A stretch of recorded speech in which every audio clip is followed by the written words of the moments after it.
As an ఇండియన్‌గా మీరక్కడ ఇన్నాళ్ళున్నారు. అంత గుర్తింపు, అంత మీకు ఇంపార్టెన్స్ ఇవ్వగలిగే స్థాయికి ఎలా రాగలిగారు అనంటే, what was the main reason for that? అది ఒక్కసారి నేను కూడా ఆశ్చర్యపోతాను. ట్రూలీ. మనం చదివినప్పటికీ మార్క్స్ వస్తాయి. అవును. ఓకే. కదండీ! ఒక సబ్జెక్ట్లో వీక్ ఉంటే మనం ఎక్స్ట్రా ఎఫర్ట్ పెడతాం. అవును. ఆల్రైట్. హ్మ్.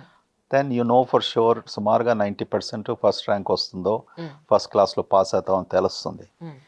కానీ ఒక ఫారిన్ కంట్రీలో హ్మ్. ఓకే మన నీకు దేశం కాని దేశం, మన వాళ్ళు మన కాదు, దేశం కాని దేశము, మన భాష కాదు. వాళ్ళ భాష కాదు, వీళ్ళు మనని ఎలా గ్రహిస్తారన్నారో అప్పుడే మనం ఫారినర్స్ అనుకుంటున్నారా, నా పర్ఫార్మెన్స్ ఏమి చూస్తున్నారు, ఎగ్జాక్ట్‌లీ. ఒక this is a surprise to me till today. Hmm. నేను ఎన్నోసార్లు ఆలోచించాను క్వైట్గా, hmm. What could have been the stimulus for me. Hmm. కానీ ఒకటి చెప్తాను, ఏమనగా అంటే ఇక్కడ ఉన్నప్పటికీ hmm. I was always in leadership. అంటే నేను స్కూల్లో ఉన్నప్పుడు కూడా క్లాస్ రిప్రజెంటేటివ్, క్లాస్ క్యాప్టెను, మళ్ళీ తర్వాత డిబేటింగ్ ఇవన్నీ చేస్తూ హ్మ్.